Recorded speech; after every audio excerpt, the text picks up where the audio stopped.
घने जंगलों के बीच बसा एक छोटा सा गांव था जिसका नाम शांतिवन था। यह गांव अपनी प्राकृतिक सुंदरता और शांत वातावरण के लिए प्रसिद्ध था, लेकिन गांव के पास ही स्थित कालगिरी पर्वत का नाम सुनते ही लोग डर जाते थे। कहा जाता था कि जो भी उस पर्वत पर गया वह कभी वापस नहीं आया। गांव में एक साधारण लड़का युवराज रहता था। वह गरीब परिवार से था, लेकिन उसका दिल बड़ा और सपने ऊंचे थे। उसकी आंखों में हमेशा कुछ बड़ा करने की चमक होती थी, लेकिन एक समस्या थी, उसे खुद पर विश्वास नहीं था। हर बार जब उसे कोई बड़ा काम करने का मौका मिलता, वह डर कर पीछे हट जाता। एक दिन गांव के ऊपर काले बादल छा गए। गांव के बड़े बुजुर्गों ने इसे अशुभ संकेत माना। तभी गांव के मंदिर के पुजारी ने बताया कि कालगिरी पर्वत की चोटी पर स्थित शिवलिंग की पूजा नहीं होने के कारण यह संकट आया है। अगर उस शिवलिंग पर पूजा नहीं की गई तो पूरे गांव पर प्राकृतिक आपदाओं का खतरा मंडरा सकता है। पुजारी ने कहा, लेकिन शिवलिंग तक पहुंचने का रास्ता खतरों से भरा है। वहां केवल वही जा सकता है जिसे अपने ऊपर पूरा भरोसा हो। गांव के कई नौजवानों ने कोशिश करने की बात कही, लेकिन डर के कारण कोई आगे नहीं बढ़ा। युवराज चुपचाप यह सब देख रहा था। उसके मन में कुछ हलचल हो रही थी। अगली सुबह युवराज ने फैसला किया कि वह इस काम को करेगा। उसने अपने माता पिता से आशीर्वाद लिया और अपनी यात्रा शुरू की।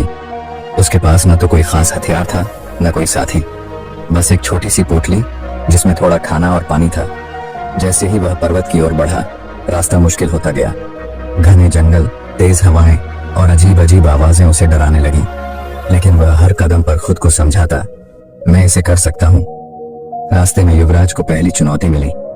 एक गहरी खाई उसके रास्ते में थी। खाई के पार जाने के लिए कोई पुल नहीं था। उसने चारों ओर देखा तो उसे एक पेड़ का तना मिला। उसने अपनी ताकत से उस तने को खाई पर रखा और सावधानी से पार किया। दूसरी चुनौती थी जंगल के अंदर अजीबोगरीब जानवरों का सामना।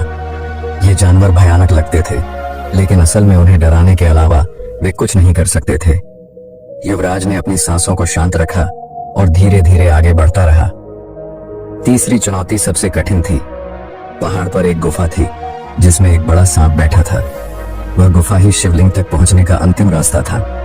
युवराज पहले तो कांप गया, लेकिन उसने मन में सोचा, डर के बिना साहस की कोई कीमत नहीं।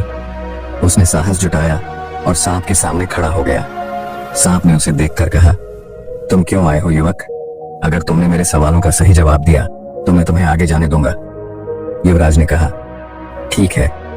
सांप ने पहला सवाल किया, सबसे बड़ा डर क्या है? युवराज ने जवाब दिया, सबसे बड़ा डर हमारे मन में है, जो हमें कमजोर बनाता है।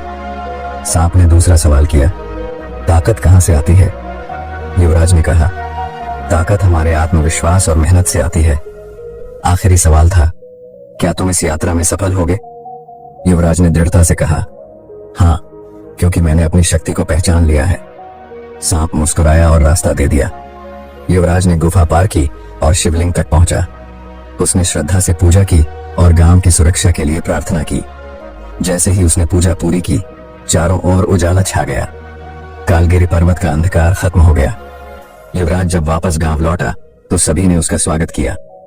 गांव के मुखिया ने कहा, युवराज, तुमने न केवल गांव को संकट से बचाया, बल्कि हमें यह सिखाया कि हमारी असली ताकत हमारे भीतर है।